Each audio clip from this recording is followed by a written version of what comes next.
This is Pod Populi, podcast for the people.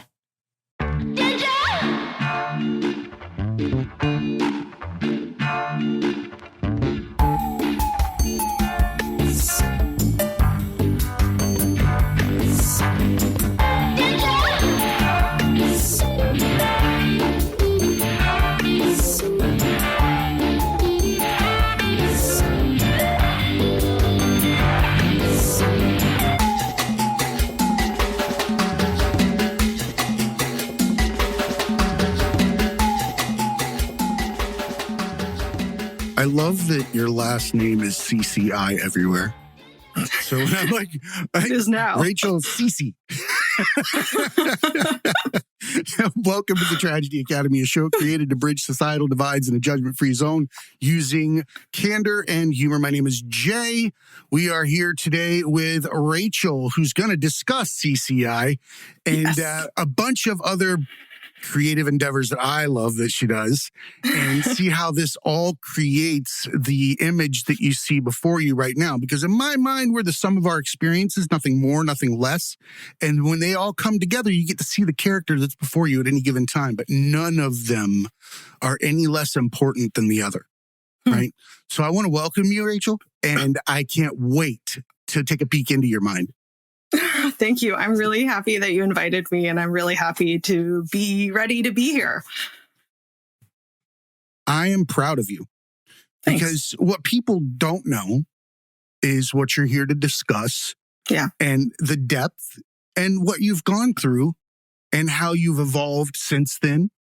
Mm-hmm. Right? I think we can get a sense for a lot of different steps that you're going to cover that are really going to give somebody a look into what is something that a lot of people may suffer from and not even know.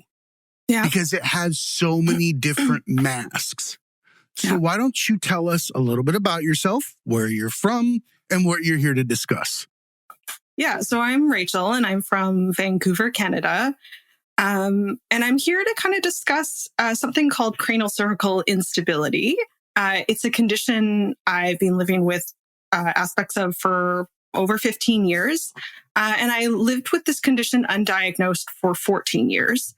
My cranial-cervical instability was the result of a motor vehicle accident where I was rear-ended and I was knocked unconscious.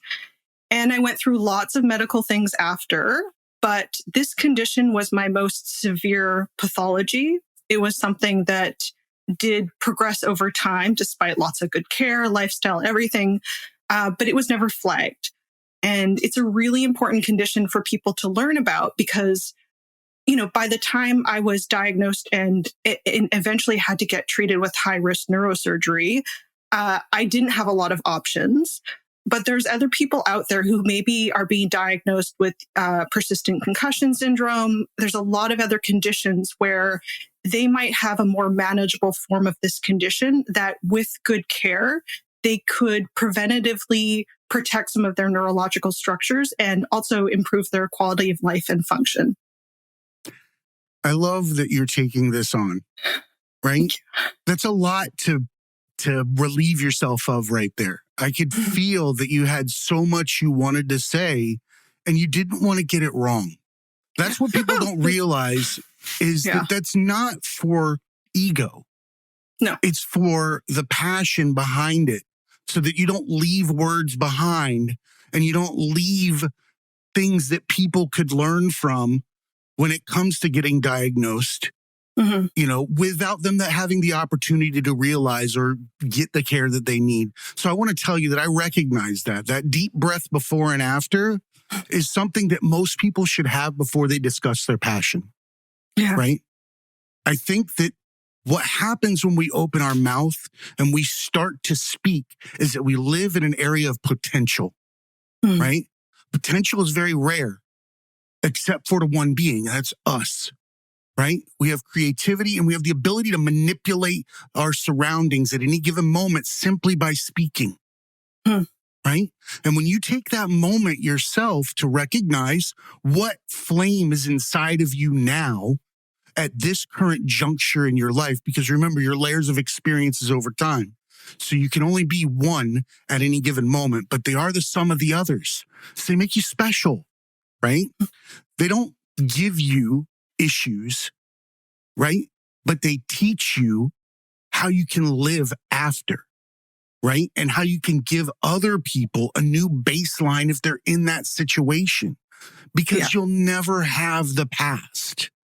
And you don't grow until you realize in a medical condition that you may have a new normal.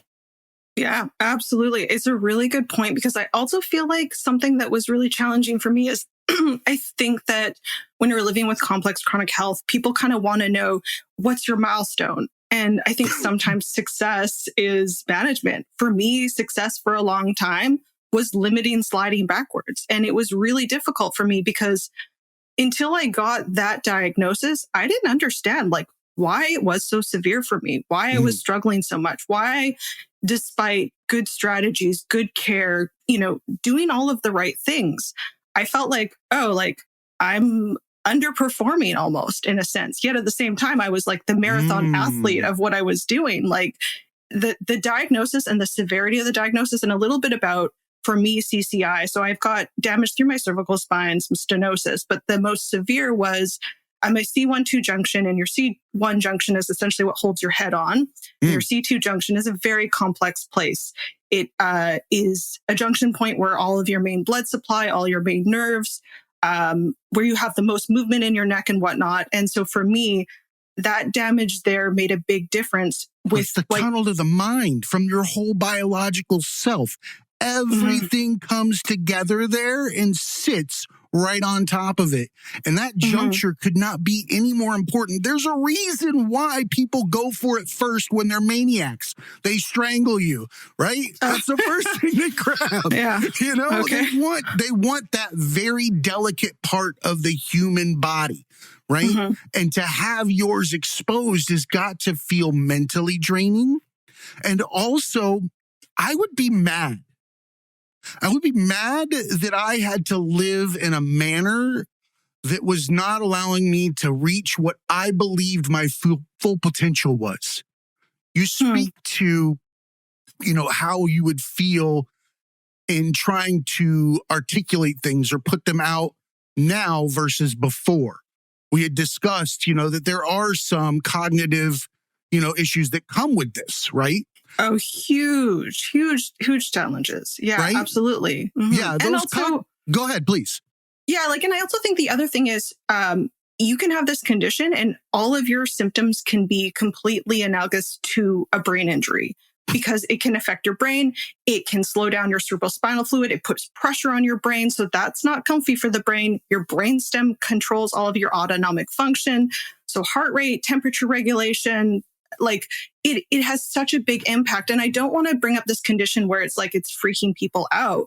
But sometimes people will have reoccurring concussion symptoms or intermittent symptoms and whatnot. And because the medical system does not address or look at this part of the body, I think it removes people's agency to really deal with it. So for example, for years, I had treatments and some of the treatments worked in my neck and that kind of helped. Like I'd get lightheaded, I'd pass out or whatever. The blood flow was good, but because that structure wasn't strong enough, it actually progressed those brain injury symptoms, and that was bad. And because the general knowledge for rehabilitation and care does not acknowledge or know about this condition, sometimes people are doing things that in the moment might feel a little bit better, but are actually worse. And there are other ways to take care of this condition. And so it's like, I want people, as I was saying earlier, like my severity was paralysis, locking in, heart problems, all sorts of things. But like, if someone can get management sooner, like they can have so much more options in life. And I don't want the scariest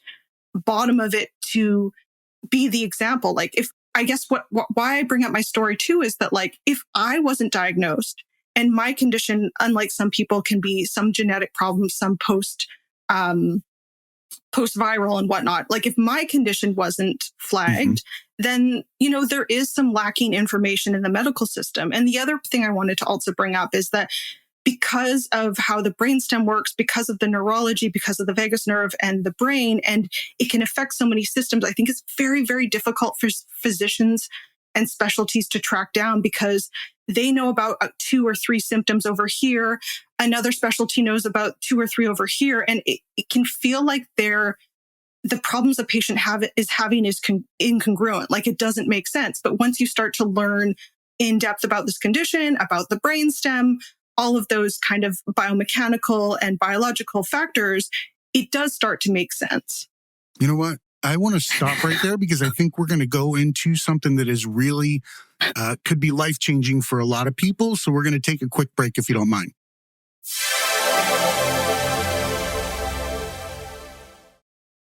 Welcome to the Tragedy Academy show, Create Bridge Style Divides, blah, blah, blah, blah, blah. I'm here with Rachel. And we were just talking about what it's like to be trapped in the cage of your quote unquote disability or chronic illness of some sort. And I have two things that I want to discuss based on what you went through. And I think that I want to kind of take a step back because I have a fear that I live with that I've had for about probably 8 years. And there was a man down the street that lived here, and his name was Bruce, and he passed on probably about 2 years ago. But Bruce was in a wheelchair, and he had ALS, very advanced ALS. Yeah. Right. And I remember meeting Bruce, and Bruce, of course, would have people taking him places, for a walk or something because he wasn't ambulatory. He was in a wheelchair and had, decreased function and really was to the point of almost being nonverbal, right? Oh, yeah. Yeah. However, Bruce was still there. Bruce is in there. And my fear, and I promised myself when I met him, because I felt him, yeah. Right? He was there, that I would never speak to him any other way than I'm speaking to you. Because there is nothing worse than feeling like not only have you lost your capabilities or you're trapped, but that people around you now are going to communicate with you in that manner. I couldn't imagine the terror of having somebody go like, "Here's your bib, Jay. Make sure you sit still." And I'm inside doing long division. It's not fucking cool. I'm mad, right? I'm robbed of my human experience to the degree that it's like being in a coma in a way. Well, and in a way too, like when you're living at that capacity, and it's actually very close to home because I had a good friend die who had ALS, is I'm so sorry. You need, like, connection is so much more valuable. Like the more you struggle with basic function, doing things, I think the more it kind of brings your life down. It's like taking it to a simmer of like, what are the what are the most important things, right? So it's like probably connection, probably like meaningful exchanges, probably noticing moments, and even things too, like, towards the end, like I was in a walker, it was too advanced for me. I ended up in a wheelchair. And it's like, even like when I was being ported around, like people would like push me into the corners. And it was like a really eye-opening piece because it was like nothing worse than being parked in a wheelchair, right? Yeah, and like I didn't have park your a friend. lot of hand control or whatever. Yeah, like, and it's one of those things where I realize like people think of it as special treatment, but at the same time, I feel like it's more meaningful and more important to meet people where they're at. And to me, that's not giving someone an extra. It just feels like, decency in a sense. Like, so I have a theory behind that. And I think that it comes down to whether or not I want to give up some of my victimhood in my own storyline. The moment that we recognize other people in turmoil, pain, or in some position that has put them in dire straits, then we have to admit we have it good. Oh. So it's much easier to be decent and turn away or just to get through the motions, because anything beyond that would mean that you're in a better position. And that doesn't mean that it's with malintent, right? We will turn our heads because it may be a mirror of something in ourselves that we don't want to address, right? Yeah. Or the pain inside of us is so great in our victimhood that we know the moment that we let it down or we start to give it up, then we've got to move forward. Yeah. And I also think that there might be something like a little bit innocent in there too, which is that like, 100%. do we as a society learn about different types of people? And when we learn about them, wouldn't it be nice to see, like, for example, like, instead of at this point in my life, my ambitions isn't like a big career. My ambition is taking care of my health, management, keeping my mood up and well, like all of these things. And so if I talk to someone about that, they might say it as like, oh, you're so obsessed with your health, or, oh, you're, think higher. But it's like, no, that is me being a highly successful, positive person, right? Like, and I think that sometimes, and I feel a little nervous bringing this up, but I think sometimes we can be put in a bit of a well of like toxic positivity, where we're not in real times with ourselves. We're not able to be like, you can talk about something that isn't completely positive, but has like strength of spirit, has positivity, or even just sharing space for someone to be like, I'm having a hard time. And it's like, instead of being uncomfortable, to be like, yeah, like that would be hard. Like it's giving something, but it's also receiving something. If you do not love yourself, you have not proven you're lovable to others. How do you expect them to share your experience? Right? It all starts from within, right? These positions that we find ourselves in life, where we lose abilities or have some kind of impairment or some disconnect from the societal norm or what's being told to us, will bring us happiness, right? But what we don't realize is that we need to listen to the echoes of ourself. And the echoes of ourself are the words inside that we would give others in our position, right? Yeah. We will reach out, or we will say things to others that we won't give ourselves. We will treat ourselves as if we're the dirty apartment roommate that deserves to have shit yelled at him all the time for not being as good as the other people in the complex, right? And what does make the person that's doing the yelling look like or feel like at the end of the day? Yeah, you're going to feel like shit. I mean, even if you're the perpetrator. Yeah. The perpetrator takes it too. Right? So when you talk to yourself internally and you're overcoming these hurdles and these different junctions in life, right? Remind yourself that you are capable and that you have potential and that you're perfect the way you are. There is no difference, right? I don't care if you got one arm, no legs, and whatever, you're still just as much a fingerprint as the person next to you with extra arms, right? Yeah. Who gives a shit, right? I think it also speaks to like, we're not going to get what we need everywhere, but finding, even if it's just one person, like finding someone where we feel like we can be a little bit more ourselves or a little bit more present, or even just take those chances, right? Like I might sound like I'm speaking with confidence, but I'm trying this on. This is new to me. This is not comfortable for me. I did not talk about my health with, people or anything. So it's also that I know that it's going to coincide with, okay, sometimes I'll feel self-doubt. I might not even narrate in my head, but I'm going to feel unsettled. But I know I'm moving in the right places to carve out the space that I want in life. And that sometimes you don't feel confident, but you're okay. You don't have to feel confident to be valuable in a sense. Like as in the feeling can be separate from the reality, and knowing that can have a huge value, which, that I don't have to. The simple fact that you stood up out of what was the most comfortable victim chair there ever was. Cup holders, iPad, the whole nine, and a sign that says, I could have been this, so everybody look at me this way until I'm gone. At least you can remember that I would have been the dancer, the comedian, or whatever it is, right? You get to hang that on the wall because people around the world do this. I could have been, should have been, would have been, right? Despite these things, I could have been, right? Yeah, sorry. But that's not you.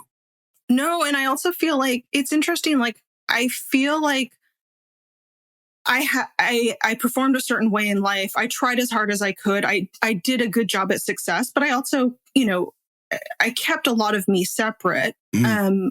It's also like, the thing is, I think that we want the measure of okay, so I'm a walking, talking miracle. I had rare neurosurgery with a very experienced surgeon. I'm walking again. I can speak again. I see better than I did. I've got tons of symptoms I'm still working on. X-Man.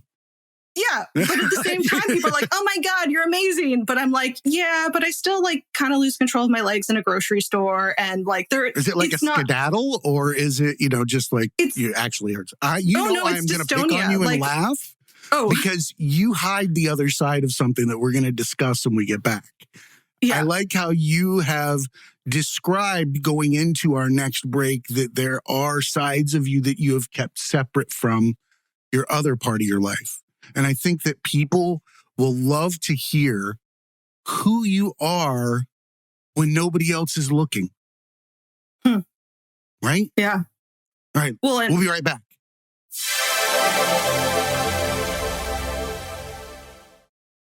Welcome back. I'm here with Rachel. We're talking about CCI, and we're getting ready to go into a different mode here, right? And I think I'm even going to leave in that sound coming in because I don't think people know you yet, right? Because there's a beauty to comedy.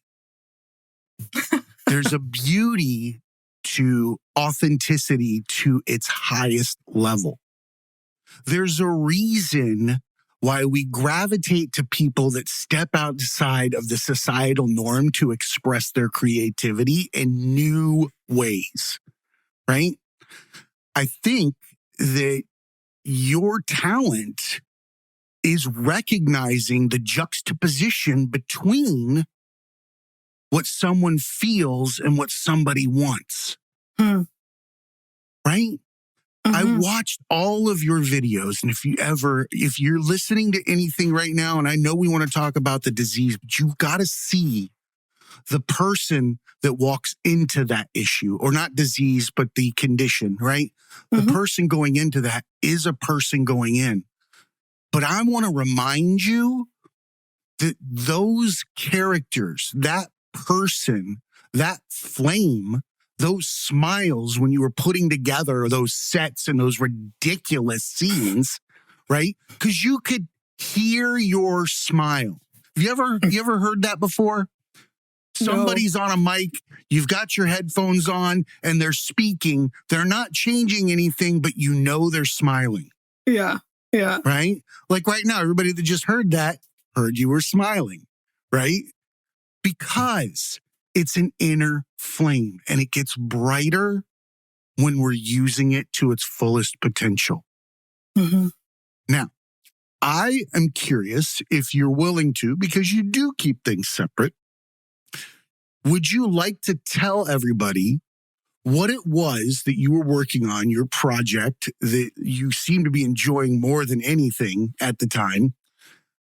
Do you want to explain to people what that is and maybe why it came to fruition? Oh, so Laurn the cat?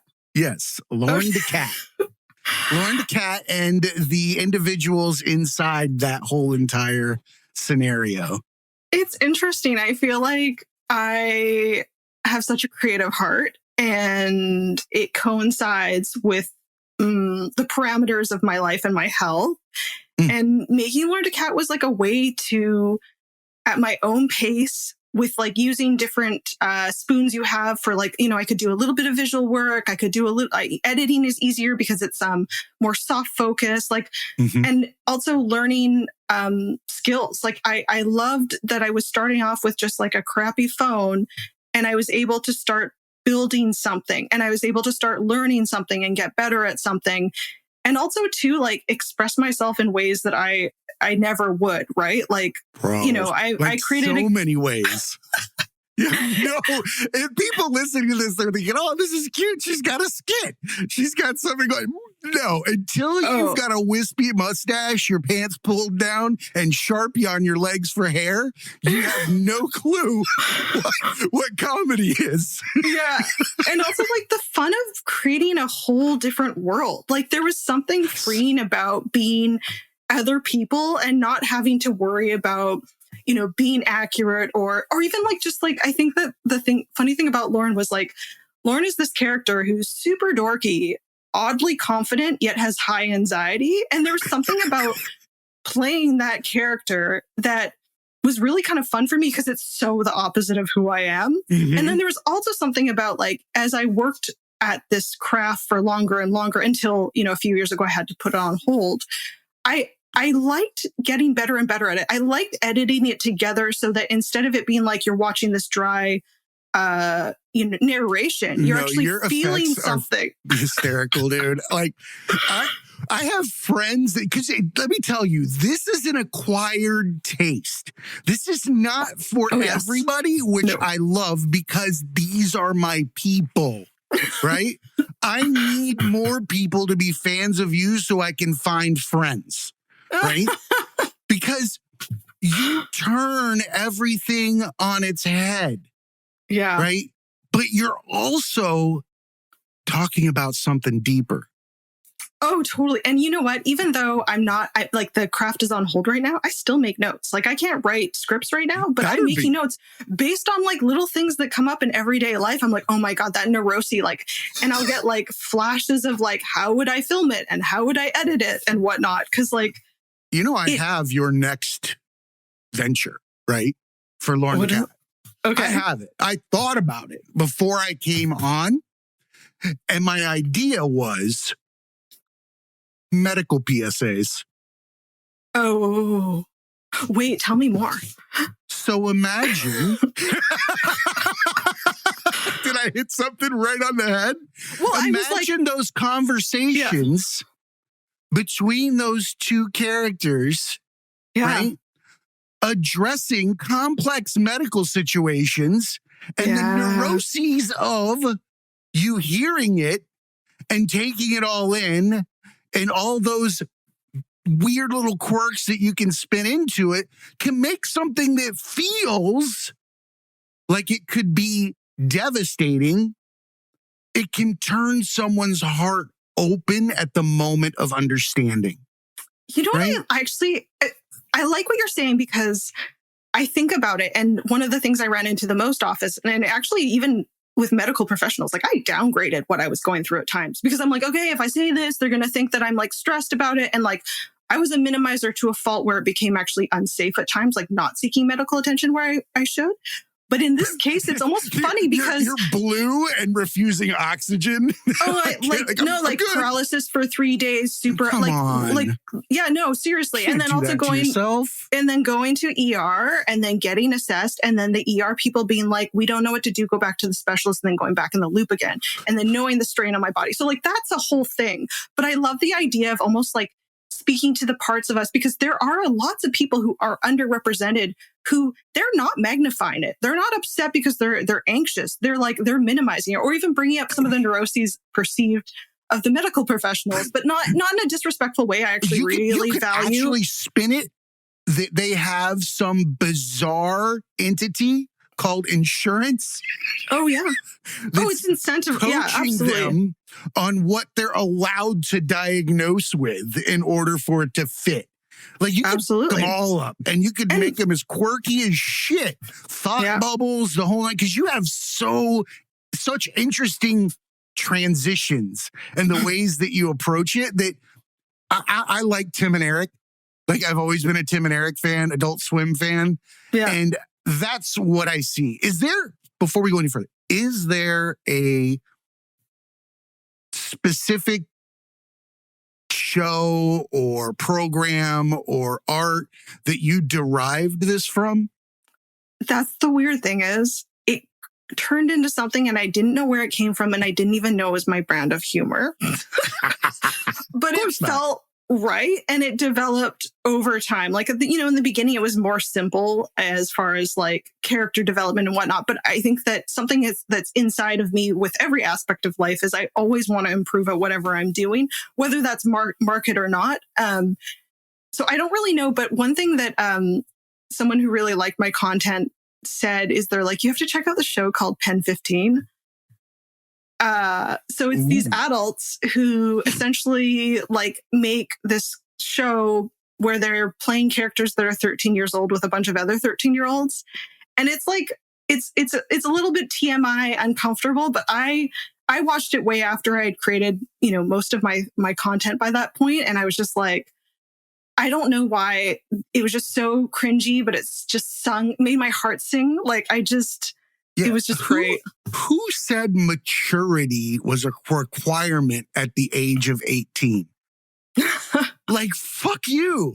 It's way cooler being 13 and laughing my ass off with my friends. Yeah. Right? Well, and sense of play, like, I also think that, like, even at my worst, what really helped me is playfulness, right? Like, and playfulness, like, there's a simplicity where it's not about even being immature. It's just about flowing and access and whatever. And like, I'm really lucky. I've got a very strong relationship with my partner, husband, whatever you want to call him. But we have that playfulness, and it's such a good reprieve. Like, someone who will banter, someone who will, like, we don't like musicals, yet we end up like singing these weird songs together. Like, that's just, I don't know. That's kind of like a little bit of that positive hormones going through your body, even at the worst of times. I think that's beautiful. And I think you're describing how I navigate my life around my own home. When I left my career prior to this, I was a solution architect manager at a consulting firm doing business process offshoring. Right? But part of my brain was like, "Ooh, what's that?" No, you don't want to go there. It's soul sucking. Yeah. Because that's the game we play, right? You pick a mask. They tell you if you grow up, you want a house in this neighborhood and you've got to get this car, and then you've got to come out every time at the same time with everybody else in the morning, like it's Edward Scissorhands. Like, I don't know if you ever saw that movie, but everybody left the house at the same time. Hi, Bob, whatever. Right? And they went on their way. It was like this whole thing. And I bought that hook, line, and sinker, right? Because I grew up poor with drug addicts and all that shit. The only place that you could find your future was on TV, right? So what is it? It's Growing Pains. It's fucking, TGIF and all those shows. And those are just misconstruing life more than anything, but with good intentions a lot of time, which is even funnier, right? I love seeing that. But what I mean here is that when we create those characters of ourselves, there's still a reflection of ourselves, right? No matter what. So when we come back, if people knew what Lauren DeCat was, they'd be like, "That's a reflection of me." I want to know what they're a reflection of when we get back.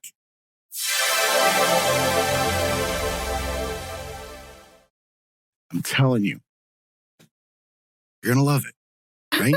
So let's name your characters. Okay. Go ahead. Okay. So the main character is Lauren DeCat. Okay. And Lauren is a unibrowed, light mustached, very fickle personality, yet at the same time, very free with certain things.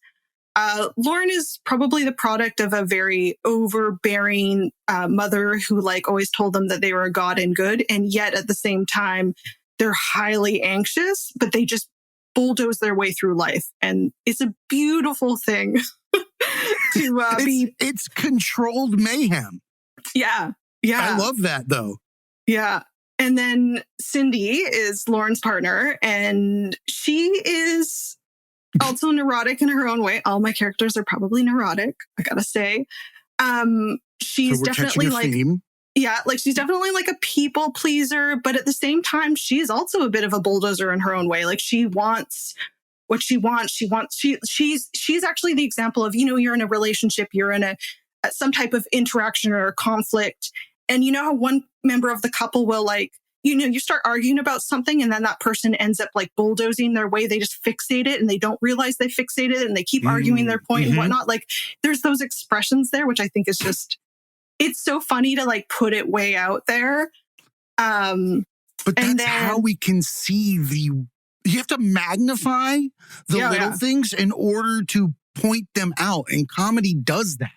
Yes. And I love it because also I went to school to be a counselor. And so I really love I know this is the secret I've not told. So I actually worked with like high risk youth and then also in violence prevention. So I also have a very serious, approachable side of me. And that part of me is so important. And I will always want to, as I get better again, like keep part of me in that work if I can get back there.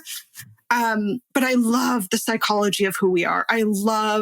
And it's not like there's making fun, but it's not making fun in a way that's punching down. It's making fun in the way that it's like, oh my God, we're all messes in these funny ways, but also organized chaos. Human condition. Yeah.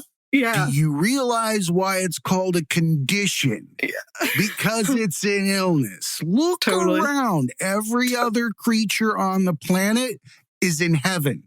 Yeah. We're the ones that are walking around building shit, talking to ourselves, and not realizing we're standing next to a perfectly good place to lay down and take a nap. Right? We're fucking nuts. We fly places to take naps. Or right? if we're not nuts, it's kind of fun to be able to play nuts for a while and also edit the shit out of it until you realize, like, I don't relate myself to the characters when I have the finished product. Like, I don't actually connect that was me. It's a little bit of a weird experience. And I like it because when I'm first editing it, it feels like me. And I'm like, oh, I don't know about my acting, which it gets quite strong. And then there's the latest character was Gloria, which is their therapist. And actually I had a full episode that it never got posted 3 years ago when things took a big downhill, but it's done. So I feel like I should, put the full one out. You heard it here first. I'm holding you to it. The little clips there, but yeah. And it's kind of the strongest as far as like upping the camera quality. I finally, got the lapel mic, like as things progressed, putting a little bit of money into things, not much. Yeah. It doesn't take much. You don't give yourself enough credit in the editing arena. It is not equipment. That's not editing. Equipment. That's I love you. It. I love it so much. And it's such a freedom for me because the way my vision works and stabilizing it, like text, fine organization. So I've got oscillopsia, which sounds like a super villain. Oscillopsia sounds like my Aunt Gertrude's dog that she tries to convince me is a purebred. Oh, and bites everybody. Oh, my doggy's so nice. My Yorkapoo, or whatever the fuck it is. I'm like, dude, that's a dog. No, and mutts are way hardier. So like, don't you tell her you don't want a purebred. Genes in them. Yeah. I'm all for the caramel earth that's coming. I think we deserve it. Like, we need to stir this shit up and like get rid of all of these biases, the implicit shit, the misunderstandings. The more we can dilute it, the better. Right? Yeah. That's my opinion. I'm probably just got like some kind of really, really shitty shaped target put on my forehead just now. But that's a whole other thing to laugh about, right? And that also says a lot about other people because, like, what's that fear about? Like, life is, like, stressful enough as it is. Like, that's what you're afraid of? Are you serious? Like, it's a sea. And we're all standing in it. And in order to stay above water, we have to have someone below us. The moment we allow them to stand up, we both go underwater. At least that's our fear. It's so fragile. And I do get that there are people out there who conduct themselves in such a way. And if you are in their orbit, you can do your best, but you're still within that environment. But at the same time, it's also like that whole thing of like, I don't want to be safe because I'm best friends with the biggest bully. Like, I don't want to be near that shit if I can help it, 100%. Yeah. The coldest ice cube will still become boiling water when it's put together, right? No matter what, it has no choice but to become part of it. Yeah. No matter how much you want. That's why you've got to make your space, not any other space. You are your space. The rest of it is around you and a choice whether or not it becomes part of your life. It's like sitting in a snow globe that has the ability to reach through and pull things in and put them back out, right? And all the infinite possibilities in the world are going around you in that snow globe, right? And you are the one that makes a conscious decision to reach outside and grab the cow as it's flying by in the tornado, right? Because I need to think about a fucking cow, right? Or I need to think about how I failed at work today, what my wife thinks of me, how my clothes fit, am I loved? All of these things. But if you really sit down with it, none of them exist. No, and also like, I don't want to have to like rage or externalize on someone else to feel strong and whole and better. And I think sometimes people are like, oh, you lost your shit and then you felt better.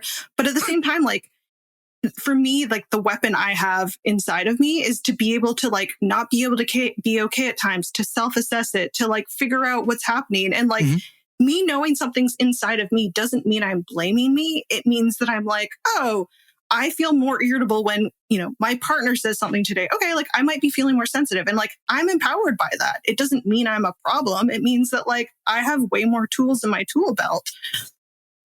I completely can relate to that. Yeah. Not that we can all do it. Did you realize, or maybe you don't realize, at least for me, my memory and the way that I navigate my creativity is different. I don't work linear. I think that most people are layers of experiences over time, and that gives you who you are, and you make a stack, right? And that's how you put things together. Me, and I'm starting to guess you as well, probably a result of a lot of times neurodivergent people will hear this, and then people that have TBIs or some kind of cognitive impairment that has had their mind reroute their learning methods, right? Yeah. And what I've found is I like to call it the fractal approach, right? Okay. And everything that I need exists around me as fractals. And I sit in the center as a temporal mark. Wait, so when you say fractals, you mean that like instead of everything being clear in front of you, it's kind of like you access it, like it kind of jumps to you and then goes away and then jumps to you. Okay. You pull it in to your moment when it hits your intuition or where you're at within your creative flow. Yeah. And that doesn't mean you're going the wrong direction if you didn't do the first step. Because you're working fractally and replacing something back to a whole, it will show itself when it shows itself. Sometimes it's first and it's obvious. Other times it's not. But when you have that cognitive breakdown, a lot of times I can't use instructions. Instructions that give me anxiety. I throw them away. I don't care what you think you knew when you made this. Yeah. I can do it without you. I can't remember 2 after 1. What, like, draw me a picture, show me a video. Yeah. No, seriously. It's true. Yeah. It's true. And I think what you're pointing out is, like I said, neurodivergent people sit in this bucket because they have the term is they're time blind. Yeah. Hyper focus, reality. I talk about this with my wife all the time. She's like, you know, it's 5:00. Why aren't you out of the studio? You said you were going to do this. And I'm like, well, wasn't 5:00 to me. I promise you that. Yeah. And if you see me in these situations, I promise you in my heart of hearts, I am not trying to get out of or not be where I said or committed to be. Yeah. But when you're time blind and you're passionate and you can combine the two, life doesn't exist outside of you.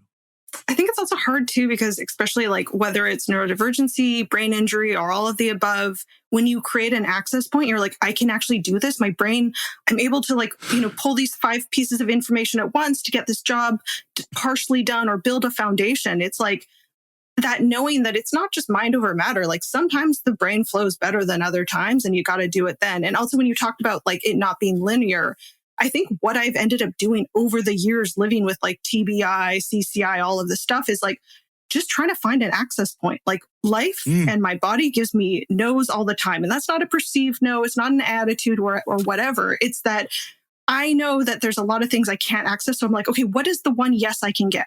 What is the one yes now versus like waiting until I'm further along that may or may not happen where I'm like 5 steps, ahead in my recovery. I'm like, what can I do now that either is analogous or is different or but is something I can, connect with, work on, do that sort of thing. No, I completely understand where you're coming from. And this is something I've been discussing recently. And it lives in the area of potential, right? Yeah. And all potential comes down to seriously a binary system. It's either yes or no, right? And what you're describing is you say, I need to find one way, one entry versus all of these no's.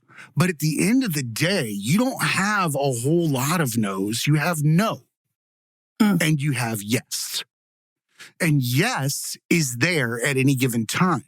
If we spend time focusing and counting the number of no's, we spend more time there than we do actually connecting with the real yes. Oh yeah. And that's like, it's also too, it's motivating, right? So for example, me making that content was, the way I live my life, the way I prioritize and pace and everything, I still never knew what I was going to get. But I'm like, sometimes I can get that hour to work on something. So like anytime there was a little bit of room, that was something I could do. And also there's something really important to me about creating something and having something that is tangible and out there later. And that felt so rewarding for me because we can, as people, work very hard just, if you're neurodivergent, just keeping time, doing all these things. And sometimes it's hard because people are like you talked about your own job, coming from addiction and poverty, like it gave you some financial security. It also gave you social stature. And I think for some of us, it's like, what are the tangible things we can hold on to that we know we're putting our efforts into and working towards? And sometimes it's not something that everybody else can see, but it's something that we're like, I did this, like I maintained this, or I stuck to this, or I was resourceful. Like I feel like that is my strongest strength, is finding ways to just get things done.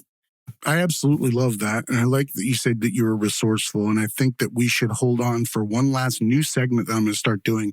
And it's talking about the future, the potential, right?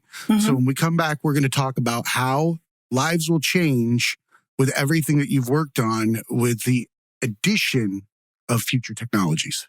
When we come back.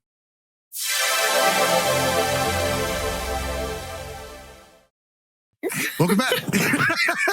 It's so dumb, right? They told you. So here's the real. Here's the real about the breaks. When we joined Pod Populi, they're like, "Hey Jay, don't be a loser. Make money. Stop just talking for an hour and put breaks in there, and we'll pay you with ads." And I'm like, "Oh, okay." So now I have a fucking timer that I carry around when I do things, right? That as you rotate it, it's different time frames. This protects me from time blindness. That's awesome. Right? Yeah. And so it uses if less energy. Go ahead. Oh, well, just like it's that whole thing of like finding ways to make it easier for you to manage time. So instead of like not being able to hold thoughts because you're staring at the clock because you don't want to forget, you give yourself something tangible that might maybe even vibrate, so that you're like, you don't have to waste all these tokens thinking about it. It just vibrates. And then the tricky bit is when it vibrates, you're like, why did I set this? Oh yeah, that's a bitch. I think you're also speaking to a vast majority of people that utilize pharmaceuticals or plant medicine to help with their mental health and live with short-term memory loss or the disabilities that go along with that in order to just function, right? Yeah. So I'd like to talk about the future. I've been super interested lately in artificial intelligence and not in the dystopian future. Right? The way that we like to paint it. Sci-fi, if you're hearing me, stop fucking painting us in dystopian shit, because you're the ones that get shit right. You're going to come true, and I'm going to be pissed if I'm getting tossed around by fucking some robotic Schwarzenegger. Not fucking cool. I want denial for just a little bit. Right? Can't we just like draw this big fucking utopia where everybody's like, AI is here to tell us how amazing we are. Right? I say that because I think that there is something in there. There's something to be said for that. Yeah. But first, let's talk about CCI. right? Mm-hmm. What does CCI look like if we have artificial intelligence running the diagnostics? Oh, that would be so useful. I actually think it would really help physicians. Like I think there's a lot of flaws in the medical system. I think they do incredible work. I think it's a super stressful job. And I also think that if we can understand these variables, we can actually understand that that patient is giving us really valuable data that is tangible and is not a stress response. I think that we have if you're lucky enough to have something that is widely known, like heart cancer, musculoskeletal, lucky, right? But people know what to do with you. You're in you're in the top 10. You're the ones that are statistically proven, and that somebody has donated money to find out what the fuck it is. Yeah. Right? Well, nobody's looking up CCI because 10 people have CCI, in their minds. Totally. And then there's also the whole thing about there's so much symptom overlap in many conditions. TBI has some very similar overlap. And I think the thing is too, you don't want patients also being afraid of something that maybe isn't their problem. That said, ruling things out is really valuable. Dr. And I Google. Well, and that's the thing is too, I've had all the diseases. Knowledge can be agency. And also I think that there are lots of people out there who, something's really obviously wrong in their bodies and they're not overreacting to it. So let's also acknowledge those people exist as well too, that those people are doing a really good job being high achievers given a different deck of cards. Dude, that's a fantastic way to look at it, right? You come to my house and play Go Fish and I got 36 fucking cards, I'm still going to beat you, right?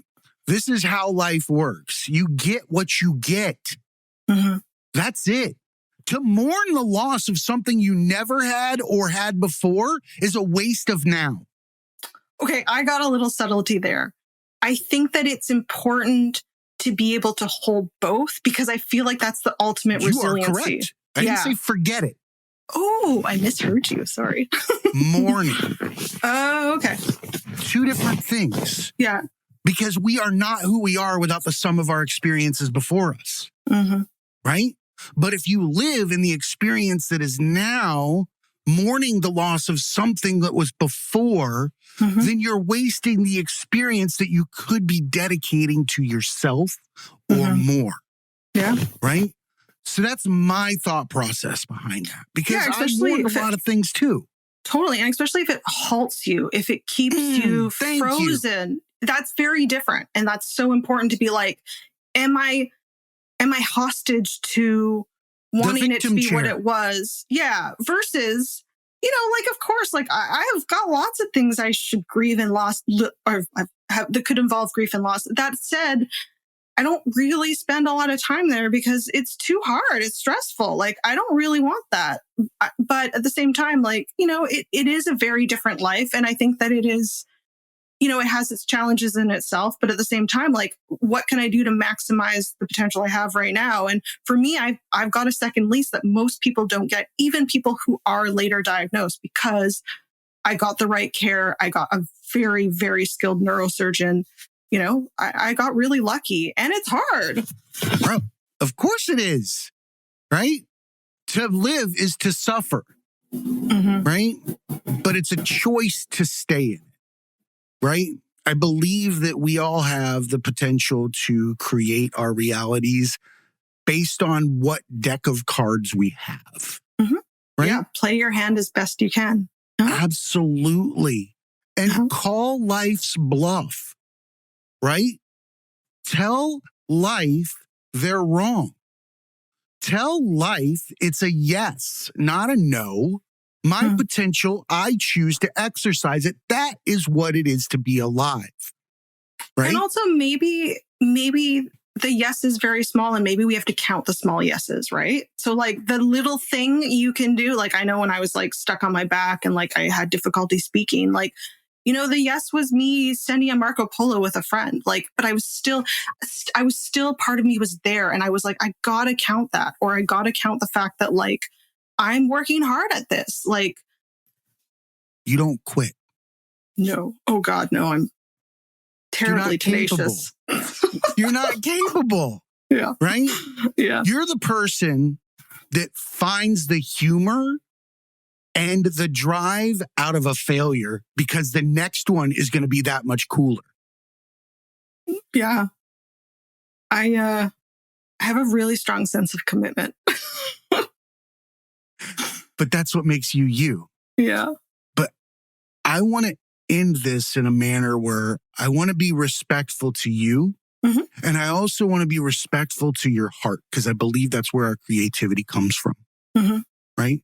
It is a direct reflection of us. That external creativity is telling us who we are on the inside, who we're not letting out every day, that we're not giving the freedom, the oxygen to the flame that they are, right?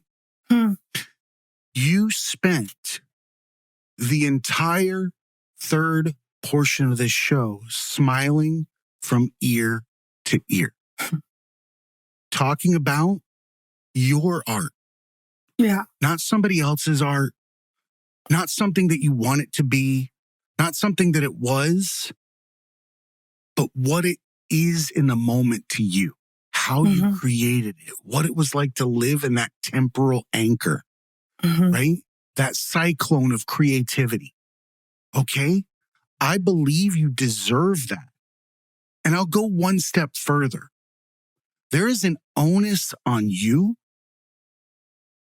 as a person that has been given such a unique puzzle piece to go out there and express it as hard as you can.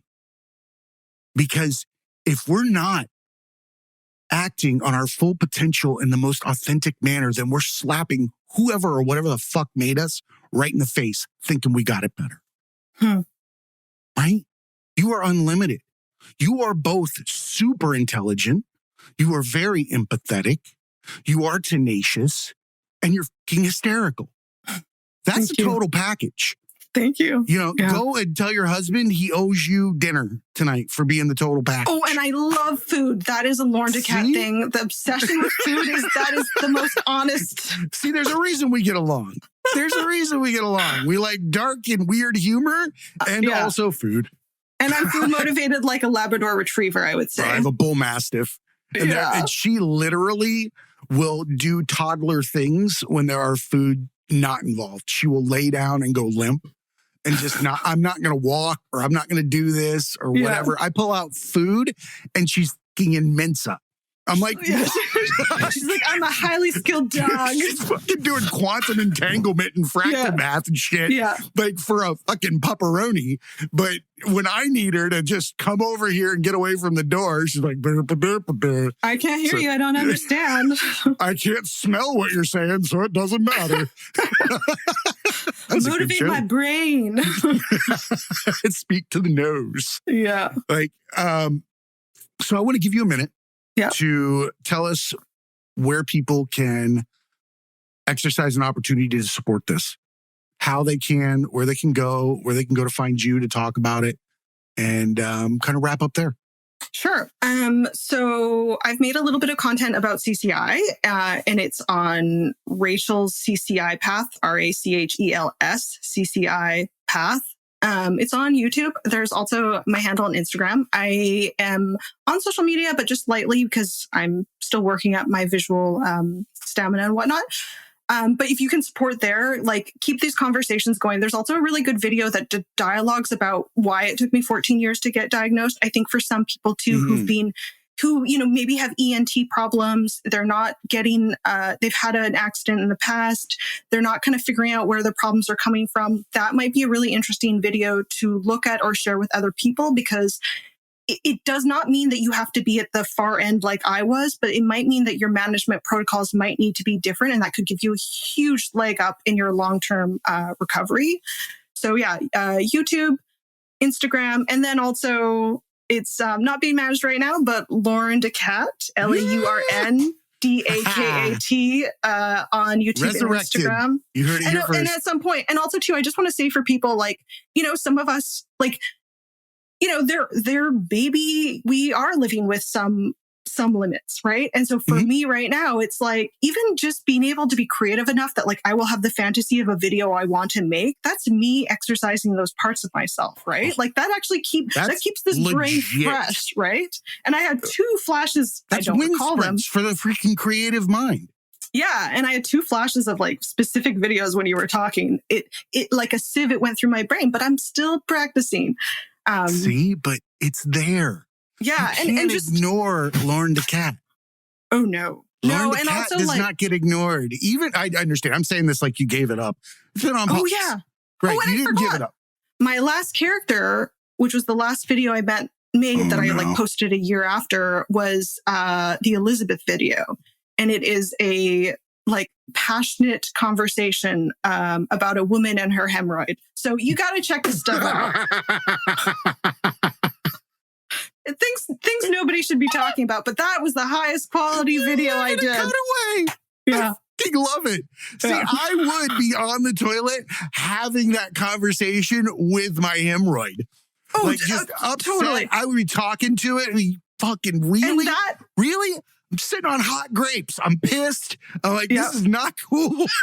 Yeah. And it's like a monologue, 2 minutes, animated hemorrhoid. But it's also, that's the last character, which I made a version of me. You know, she seems a little more sane, but you know, it's just there's a lot of TMI, which is a beautiful thing to connect with. I think that's amazing. Yeah, you should check it out. Probably get you in contact with our friends, the Real Idiots. Those guys are legit, and they do some comedy videos, like long, like award-winning style. Nice. Like they did like an entire Super Soaker 90s video, but it shoots coleslaw. It's called the Slaw Soaker. Wow. Oh my God. You don't want that stuff to start fermenting, right? It is amazing because they do it in high cinematography.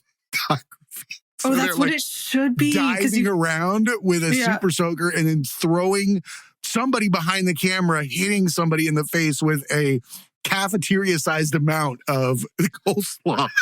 Oh, yeah. And that's the one other thing. All the Laurn the Cat stuff was like filmed, written, edited all by me, except for my husband likes everyone to know that there is one video where chips are being poured on my face, and he helped me with that. So he needs credit. You got to love him. He deserves it. Yeah. After 16 years with this lady. A chip snow. Oh, yeah. But what kind of chips were they? Were they good? I think they were honey mustard. Like, I still have memories. But the thing is, if you're feeling while eating, smell it as it was falling over you. Yeah, it's which one was it called? It was an earlier one. It's called foreplay in my house. Oh my God. You're crumbling chips. And the last thing is, like, when you have very little things you can do in life, like I was bedbound, my husband would come home and he'd have gone to lunch with his coworkers, and I'd be like, what did you eat? Tell me all the details. And then it'd be like, and that's not enough. It's like, what did your coworker eat? Like total creep. Like, I'm not a voyeur. Some kind of psycho. Did they hold their fork? Did they hold the spoon? Did they dip it in mayonnaise? I don't know. Whatever floats your boat, I guess. Tell me, was the apple crisp? Yeah. Oh, don't even get me started on that stuff. Oh, God, that'd be so funny. See, you've got to do this one, too. Oh, yeah. Do a whole grocery list with the two of them. Yeah. Oh, yeah. There's infinite possibilities. See, there really is. This is why I'm going to keep recovering, is I need to make bizarre content and share it. Because you're bridging divides. Yeah. And comedy is a gateway to magnify the things that other people aren't paying attention to. And you're really fucking showing out, and some funny dude. Thank you. And I love being, it's so good to be brave. Like, even though I work so hard and I know I did my best, when I post that content each and every time, I'm like sweating my armpits. Like, and it's like, you know, and then it's like, you know, very few people see it, yet it's still a huge deal for me. It's CBT. Yeah. Editing podcasts and doing creative videos and all that kind of stuff will teach you more about yourself than you ever knew. Yeah. It really will. I love that you've invited us on your journey, that you have sat here and shared, laughed, and gave us the view through your lenses. Thank you so much. We all have a unique prescription. Yeah. And thanks for having me. It's my first time doing an interview in like almost 3 years. So I I'm Dude, back. I was legit stoked Yeah. when I knew that you were at a point that you were considering coming on the show. Because I was wanting to ask you back in the beginning, and that happened. Yeah. Oh, yeah. Oh, no, dude. I have not forgot about you at all. My wife knows who you are. Really? Because my friends thought I was nuts for watching your videos. They're like, what the hell kind of fever dream is this shit? Yeah. And I'm like, no, dude, this is fucking funny. It's the passion. Like, yeah, so you're fools. You're not connoisseurs of comedy. I'm ashamed of all of you. You're banished from my home. And then people talk to me and they're like, you seem really normal. I'm like, yeah. I actually had a few friends be like, it's weird. It's like looking into your brain. And I'm like, I don't even know that that's in there. But it is. Yeah. Has to be. Yeah. Which is what makes it amazing. And that you found a way to put it on display like that for everybody to hang out with. It's fucking dope. So I appreciate keep honing it. Yeah. Yep. Keep being a lighthouse. Keep standing up, being as authentic as you can so other people can find their way, no matter what position you are in life. Thank you. Remember, everybody, be cool and keep learning.